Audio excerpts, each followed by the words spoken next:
Leveling up goal setting is rarely at the top of a CEO's to-do list. There's always something louder, a market, a deal, a quarter, a crisis.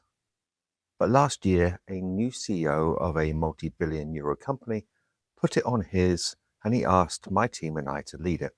About a quarter of the organization had been running OKRs for a few years.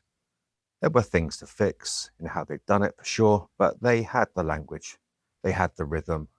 The rest of the company, that didn't.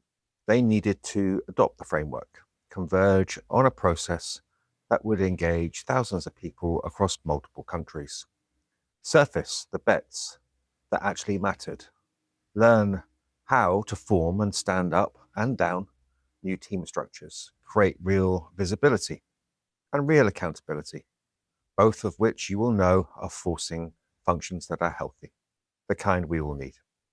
And let leaders support their people without smothering them. And what you learn from doing work like this, and what you really only learn by doing it properly, is that it isn't a goal framework implementation. It's a change management program. It's an operations program. It's a culture building program. The framework, the framework is the smallest part of it. We use words like strategy to assume that everyone has the same definition of what that is and what a good one looks like. Well, here's the news that won't surprise you. They don't.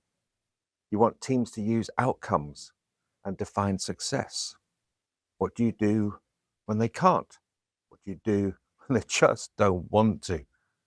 Goals come with the possibility of failure, and how failure is treated defines how goals are set.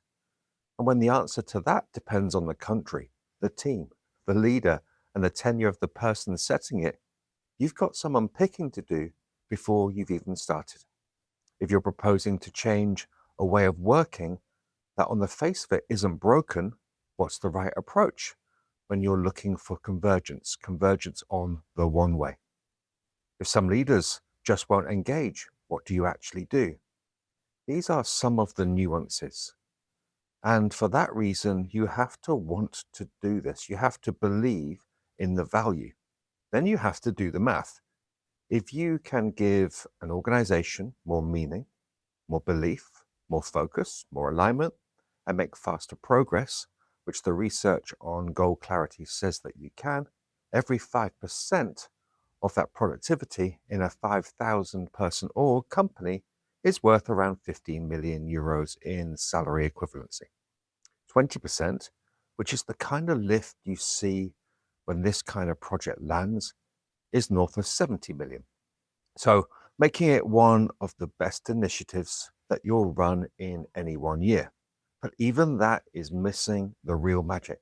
The real magic is what happens to a culture when the goal setting experience itself gets better, when leaders are actually present in the conversations, not reviewing slides at the end of the quarter, when someone feels safe enough to put their hand up in week 3 and say, something is off here. Here's what I'm seeing. That's the thing. That's what you can't buy with headcount, budget, or a new tool.